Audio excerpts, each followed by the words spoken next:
Success એકેડમીમાં આપ સૌનું સ્વાગત છે। આજે આપણે સંયોજનના હિસાબોમાં દાખલા નંબર 6 છે, જે અનિલ અને અતુલ નામ કરીને છે, એના વિશે આપણે માહિતી મેળવશું। પહેલાના બે વિડીયોમાં આપણે સંયોજન વિશેના દાખલા મેળવ્યા હતા। આજના વિડીયોમાં આપણે સંયોજનનો બીજો ભાગ પડે છે સમાવેશનો। શેનો પડે છે? સમાવેશ। એના વિશે આપણે માહિતી મેળવશું। જેમ કે અહીંયા આપેલું છે, અનિલ લિમિટેડ અને અતુલ લિમિટેડે તારીખ 1/4/26ના રોજ સંયોજન કરવામાં નક્કી કરવામાં આવ્યું છે। આ માટે અનિલ લિમિટેડ અતુલ લિમિટેડનો ધંધો સમાવી લેવાનો છે। આ તારીખે બંને કંપનીઓના પાકા સરવૈયા નીચે મુજબ છે। હવે શું કીધું છે? અનિલ લિમિટેડે અતુલ લિમિટેડને ધંધો સમાવી લેવાનો છે। એટલે કે અનિલ કોણ થાય છે? ખરીદનાર, ને અતુલ કોણ થાય છે? વેચનાર। ફરીથી જુઓ, આ માટે અનિલ લિમિટેડે છે અતુલ લિમિટેડનો ધંધો સમાવી લેવાનો છે, અને અનિલ લિમિટેડ ખરીદ કિંમત નીચે મુજબ ચૂકવે છે। એટલે અનિલ શું થાય છે? ખરીદનાર। આમાં સૌ પ્રથમ આ સ્ટેપ નક્કી થશે કે ખરીદનાર કોણ છે અને વેચનાર। તો ખરીદનાર કોણ છે? અનિલ। તેમજ વેચનાર કોણ છે? અતુલ। આપણે સંયોજનમાં શું કરતા હતા? બંને વિશે માહિતી કરતા હતા। આમાં બંને વિશે માહિતી નહીં થાય, જે વેચનાર છે એની જ આપણે ગણતરી કરવાની રહેશે। ક્લિયર છે? ચલો, પહેલું ટોપિક ખરીદ સ્વરૂપનું હોય। ખરીદ સ્વરૂપ। ખરીદ સ્વરૂપમાં આપણે સંયોજનમાં જોઈતું તો બે મેથડ હતી। એક આવી હતી આપણી કઈ હતી? ચોખ્ખી મિલકતની પદ્ધતિ, અને એક આવે છે અવેજ પદ્ધતિ। આમાં આપણે કમ્પલસરી અવેજ પદ્ધતિ જ આવશે। કઈ આવશે? અવેજ પદ્ધતિ। ચલો, અવેજ પદ્ધતિમાં સ્ટેપ 1 શું થાય તમારું? ચોખ્ખી મિલકત શોધવાની। ચોખ્ખી મિલકત। ચોખ્ખી મિલકત માટે આપણને શું જોઈશે? મિલકતો જોઈશે। ચલો, કોની મિલકતો લેશું? માત્ર ને માત્ર અતુલની। ચલો જોઈ લઈએ આપણે, કાંઈ આપણને હવાલામાં આપેલું નથી। ચલો, મિલકતોમાં કોણ કોણ છે?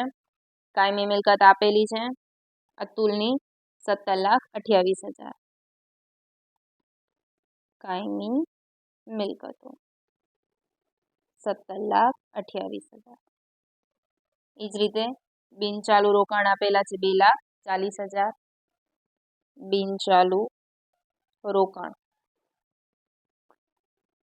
2,40,000, અને ચાલુ મિલકત 12 લાખ। ચાલુ મિલકતો 12 લાખ। ચલો સરળો મારી દઈએ। 17,28,000 પ્લસ 2,40,000 પ્લસ 12 લાખ, કેટલું આવશે? 31,68,000। ચલો, એ જ રીતે દેવા। દેવામાં કોણ આવશે? તો પેલા ડિબેન્ચર। ડિબેન્ચર માટે આપણને હવાલો આપેલો છે, અતુલ લિમિટેડના ડિબેન્ચર હોલ્ડરોને 15% ડિબેન્ચર એવી રીતે આપવા કે જેથી તેમની 10% પ્રીમિયમ મળે। હવે આપેલા કેટલાના છે? 14%ના। તમારે કન્વર્ટ કરવાના છે 15%, એમાં પણ 10% પ્રીમિયમ, તો તમે આમાંથી જ ડાયરેક્ટ 10% પ્રીમિયમ કરી શકો। એટલે કે ડિબેન્ચર છે કેટલાના? 1,68,000, એમાં પ્લસ 10% પ્રીમિયમ કરે, કેમ કે પ્રીમિયમ હંમેશા શું થાય? પ્લસ। ચલો, 1,68,000 પ્લસ 10%, કેટલા આવશે? 1,84,800। ક્લિયર? ચલો, એના સિવાય કોણ છે? વેપારી દેવામાં લેણદાર છે। લેણદાર કેટલાના આપેલા છે? 1,68,000, તેમજ દેવી હુંડી 72,000। ચલો સરવાળો કરી નાખીએ। 1,84,800 પ્લસ 1,68,000 અને પ્લસ 72,000, કેટલા આવશે? 4,24,800। ક્લિયર? ચલો, મિલકતમાંથી આને એ અને બી, એટલે ચોખ્ખી મિલકત શું થશે? ચોખ્ખી મિલકત તો કે એ માઇનસ બી, માઇનસ 31,68,000, એટલે કેટલા આવશે તમારા? આનું 17,28,000 આપણે એક વખત ફરી ચેક કરી લઈએ। કાયમી મિલકત 17,28,000, 2,40,000 ને 12 લાખ। ડિબેન્ચરમાં 1,68,000માં પ્લસ 10% કર્યા।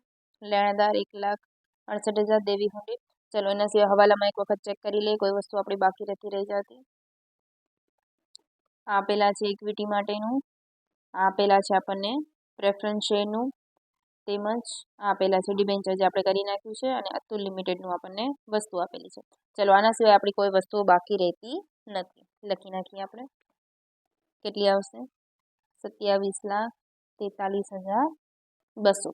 હવે આની અંદર દાખલામાં તમને શું છે, જવાબમાં થોડોક ફરક આવશે કેમ કે એ લોકો અહીંયા માઇનસ કરીને લીધું છે અને પછી વળી પાછું પ્લસ કરી નાખે છે, એટલે એમાં ગડબા ગોટાળા આપણાને ના રહે છે. મેં ડાયરેક્ટ જ સેલી મેથડ જ તમને શીખાડી છે. ક્લિયર? ચલો સ્ટેપ 2.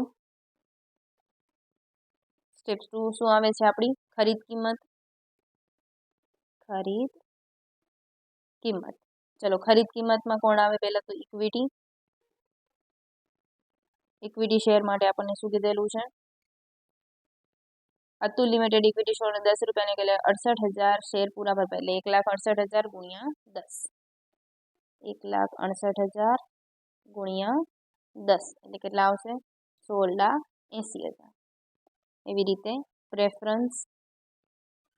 પ્રેફરન્સમાં શું કીધું છે આપણને? 8,976 પ્રેફરન્સ શેર આપવા અને 100 રૂપિયાનો એક છે. કેટલા છે? 8,976 ગુણ્યા 100. લખી નાખીએ. 8,97,600. એના સિવાય તો કોઈ વસ્તુ આપણી છે નહીં. ચલો કરી નાખીએ પ્લસ બંનેનું. એટલે 16,80,000 પ્લસ 8,97,600 એટલે કેટલા આવશે? 25,77,600. 25 લાખ.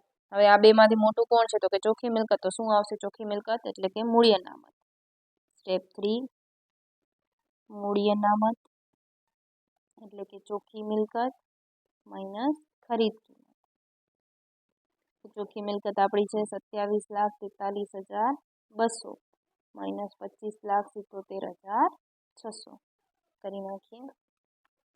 27,43,200 એટલે કેટલી આવશે? 1,65,600. આ શું આવે છે? તમારી મૂડી અનામત. ચલો ચેક કરી લઈએ. આન્સર આવે છે. ચલો ચોખ્ખી મૂડી અનામત 1,65,600. ક્લિયર? આપણી અમાઉન્ટ આવી જાય છે. આ લોકોએ આડું અવડું કરાવ્યું છે. મેં તમને સેલી મેથડ કરાવેલી છે. આ તમારું પ્રીમિયમ છે. જો કીધું હોય તો પ્લસ, વટાવો તો 10% શું કરી દેવાનું? માઇનસ કરી દેવાનું. મૂડી અનામતમાં તમને મળી ગઈ છે ખરીદ કિંમત અને સ્ટેપ 1 એ ચોખ્ખી મિલકત છે. ક્લિયર? આમાં માત્ર ને માત્ર એક જ ફરક આવે કે આમાં કોનું કરવાનું આવે? વેચાણનું. પાક્કા સરવૈયામાં થોડોક ફરક આવશે, એ શીખવાડી દો. અને એક વિડીયો એવો મૂકીશ કે જેમાં તમને શું છે સંયોજન, શું છે સમાવેશ, બંનેના પાકા સરવૈયામાં શું તફાવત છે, એ બધી જ વસ્તુ આપણે ડિટેલ્સમાં જોઈશું. જેનો છેલ્લો વિડીયો હશે, પ્લીઝ ધ્યાનથી એ ચેક કરજો. ચલો પાકું સરવૈયું સ્ટેપ 4. પાકું સરવૈયું. ચલો એમાં કોણ કોણ આવશે? સૌથી પહેલા અહીંયાથી જોતા જઈએ. ઇક્વિટી આની કઈ લેશું? જૂની. અને ઓની કઈ લેશું? નવી. એટલે આના કેટલા આવ્યા? 24 લાખ પ્લસ આના કેટલા હતા આપણા? ચલો ચેક કરી લઈએ. 16,80,000. એવી જ રીતે પ્રેફરન્સ જૂનાના કેટલા છે આપણા? 10,56,000. 10,56,000 પ્લસ નવાના કેટલા આવ્યા હતા? 8,97,600. 8,97,600. ક્લિયર? ચલો ત્યારબાદ મૂડી અનામત લખી નાખું. મૂડી અનામત કેટલી આવી? 1,65,600. 1,65,600. ડિબેન્ચર જૂનાના કેટલા છે? અનિલના 2,40,000. 2,40,000 પ્લસ નવાના કેટલા આવ્યા હતા આપણા? 1,84,800. 1,84,800. ક્લિયર? ચલો એના સિવાય જે છે એ લખતા જઈએ. સામાન્ય અનામત ધ્યાનમાં લેવામાં આવતું નથી. નિકાસ નફા માટે તમને કાનૂની અનામત તો 2 વર્ષની કીધી છે, એટલે મૂડી દેવા બાજુ બી અને મિલકત લેણા બાજુ બી લખાશે. આ છે મૂડી દેવા તમારું. લખી નાખું નિકાસ નફા અનામત 1,44,000 પ્લસ 96,000. ત્યારબાદ રોકાણ વળતર એ તો 48,000 જ છે માત્ર. ચલો પછી નન્નું હવે અહીંયા એક વસ્તુ ધ્યાન રાખવાની, ડિબેન્ચર તો તમારું લખી નાખ્યા છે, લેણદાર 2,16,000 પ્લસ 1,68,000, એવી જ રીતે દેવી હુંડી 96,000 પ્લસ 72,000. હવે એક વસ્તુ ધ્યાન રાખવાની, આપણે ખરીદ સ્વરૂપનું હોય તો સામાન્ય અને નફા નુકસાન ધ્યાનમાં લેતા નથી, પરંતુ આ સમાવેશ છે, મતલબ એક જ નીકળે છે, એક તો છે જ, એટલે અનિલ માટે સામાન્ય અનામત કોનું? માત્ર ખરીદનારનું કેટલું છે? 2,40,000. એ જ રીતે નફા નુકસાન એ પણ માત્ર ખરીદનાર, કેટલું છે? 3,60,000. ક્લિયર છે? ચલો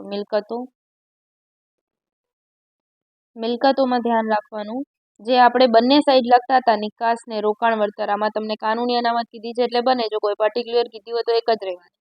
તો નિકાસ વળતર બંને બાજુ લખાશે, પણ અહીંયા માત્ર વેચનારની લખાશે, વેચનારની કેટલી છે? 96,000. એવી જ રીતે રોકાણ વળતર એ પણ માત્ર કોની આવે? વેચનારની, કેમ કે આ સમાવેશનો દાખલો છે, 48,000. બાકી જેમ આપણે કરીએ છીએ એમ જ થશે. ચલો કેટલા છે કાયમી મિલકતો કેટલી હતી બંને એની કરીને લખી નાખ્યો, 30,36,000 પ્લસ 17,28,000. પછી બિનચાલુ રોકાણ 3,36,000 પ્લસ 2,40,000. ત્યારબાદ ચાલુ મિલકતો કેટલી છે? ચાલુ મિલકતો 13,80,000 ને પ્લસ 12 લાખ. ચલો કરી નાખીએ ટોટલ. પહેલા 24 લાખ પ્લસ 16,80,000 એટલે 40,80,000. ત્યારબાદ 10,56,000 પ્લસ 8,97,600 એટલે 19,53,600. ત્યારબાદ 2,40,000 પ્લસ 18,48,00 એટલે 42,48,00. ત્યારબાદ 1,44,000 પ્લસ 96,000 2,40,000. ત્યારબાદ 2,16,000 પ્લસ 1,68,000 3,84,000. 96,000 પ્લસ 72,000 1,68,000. ચલો ટોટલ મારી દઈએ આપણે, 40,80,000 plus 19,53,600 plus 1,65,600 plus 42,48,00 plus 2,40,000 plus 48,000 plus 3,84,000 plus 1,68,000 plus 2,40,000 plus 3,60,000 એટલે કેટલા આવશે? 80,64,000. ચલો એ જ રીતે અહીંયા જોઈએ, ચેક કરીએ આવે છે કે નહીં. 30,36,000 પ્લસ 17,28,000 એટલે 47,64,000. 3,36,000 પ્લસ 2,40,000 5,76,000. 13,80,000 પ્લસ 12 લાખ એટલે 25,80,000. ચલો 96,000 પ્લસ 48,000 પ્લસ 47,64,000 પ્લસ 5,76,000 પ્લસ 25,80,000 80,64,000. બંનેનો સેમ આન્સર થઈ જાય છે. ક્લિયર છે? આ કયું હતું? ખરીદ સ્વરૂપનું હતું. આપણને બે પૂછ્યું છે, ખરીદ સ્વરૂપ અને વિલીનીકરણ. ચલો હવે આપણે સ્ટાર્ટ કરીએ વિલીનીકરણ. આ કયું હતું? ખરીદ. એમાં હંમેશા આવે જ હોય, સમાવેશનો દાખલો છે. આની પ્રેક્ટિસ પ્લીઝ કરજો તો તમને યાદ રહી જશે, અને એક લેક્ચર હું ખાલી આ બંનેનો તફાવત શું છે એ સમજાવીશ. ચલો હવે આપણે કયું કરીએ છીએ? વિલીનીકરણ. વિલીનીકરણનું સ્વરૂપ. એમાં કઈ રીતે કરવાની? પહેલા તમારે ઇક્વિટી અને પ્રેફરન્સ માટે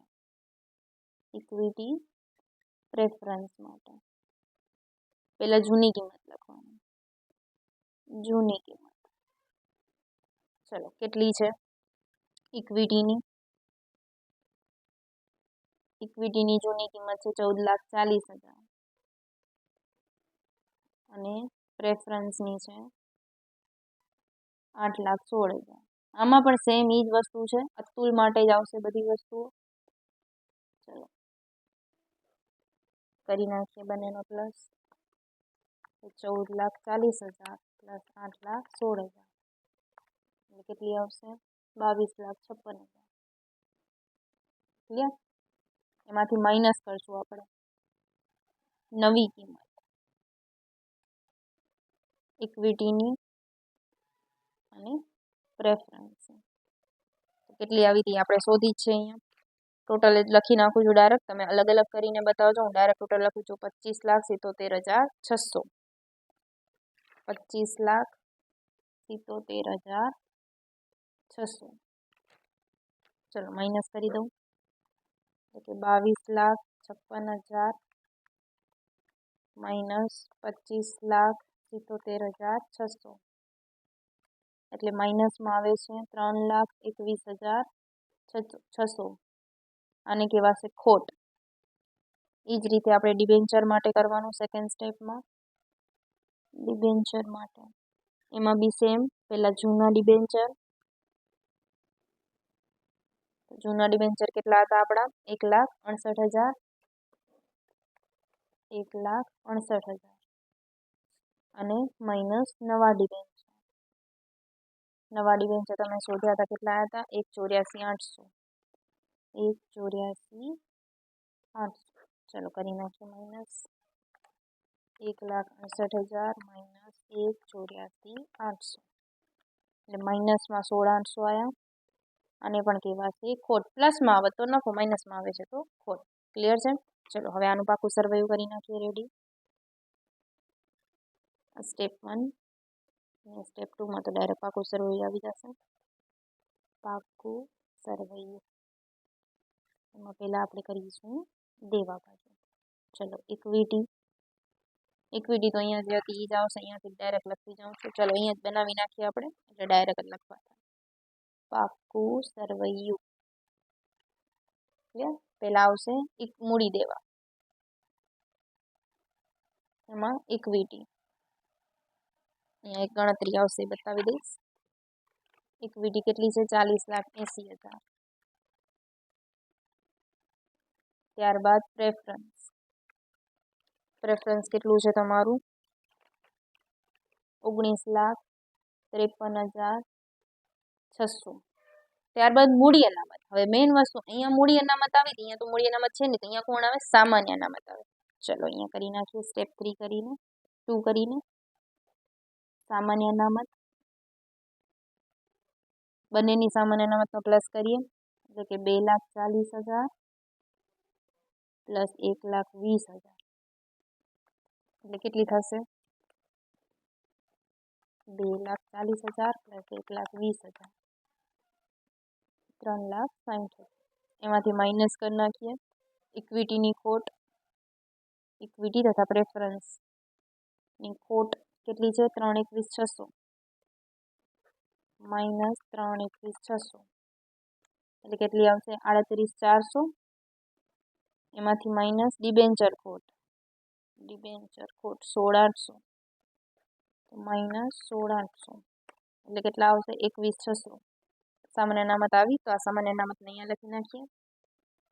સામાન્ય અનામત કેટલી આવે છે? 21,600. ને નફા નુકસાનને ડાયરેક્ટ લખી નાખીએ. પણ નફા નુકસાન કોનું આવશે? બંનેનું આવશે. એટલે 3,60,000 પ્લસ 2,40,000. ચલો ત્યારબાદ ડિબેન્ચર આવશે બંનેના. કેટલા છે? 4 24 800 4 24 સોરી નીચે લખવાનું છે 4 24 800. ચલો ત્યારબાદ નિકાસ નફા અનામત અને રોકાણ વળતર અનામત એમને મજા આવશે 2,40,000 ને 48,000. આ એક જ સાઈડ આવશે. નિકાસ નફા અનામત 2,40,000 અને રોકાણ વળતર 48,000. ચલો ત્યારબાદ લેણદાર 3,84,000 લેણદાર 3,84,000. ત્યારબાદ દેવી હુંડી 1,68,000 દેવી હુંડી 1,68,000. ત્યારબાદ સામાન્ય અને નાનું છે તો આપણે લખી નાખ્યા છે એટલે એ તો કરવાની કાંઈ જરૂર આવતી નથી. એક જ કોન્સેપ્ટ છે. આની અંદર મૂડી અનામત ના આવે એના બદલે સામાન્ય અને નાનું આવશે અને આની અંદર સામાન્ય અને નાનું ના આવે પરંતુ આ સમાવેશ છે એટલે જે ખરીદનાર છે માત્ર એનું જ આવશે અને આમાં આવશે મૂડી અનામત. આમાં જ્યાં નિકાસ ને વળતર ને બંને આપેલું છે બંને સાઈડ લખાય ખરીદમાં બી અને ખરીદ સ્વરૂપમાં મિલકતમાં અને દેવામાં ને જ્યારે વિલીનીકરણમાં એક જ સાઈડ લખાશે બીજી બાજુ લખાશે નહીં. ચલો ત્યારબાદ મિલકતો તમારે આમાં જે ફોર્મેટ છે એ ફોર્મેટમાં લખવાનું રહેશે. કાયમી મિલકત પછી બિનચાલુ રોકાણ અને લાસ્ટમાં છે તમારું ચાલુ મિલકત. ચલો લખી નાખીએ. કાયમી મિલકત છે આપણી 47,64,000. ત્યારબાદ બિન રોકાણો છે 5,76,000 અને છે 25,80,000. ચલો સરવાળો કરી નાખીએ. 40,80,000 plus 19,53,600 plus 21,600 plus 4,24,800 plus 2,40,000 plus 48,000 plus 3,84,000 plus 1,68,000 ને પ્લસ આ બંનેનો બાકી હતું 3 ને 2 5 ને 6 લાખ પ્લસ 6 લાખ કેટલા આવશે 79,20,000. ચલો આનું કરી નાખીએ. 47,64,000 પ્લસ 5,76,000 પ્લસ 25,80,000. ચલો આવી ગયું બંને સાઈડ સેમ.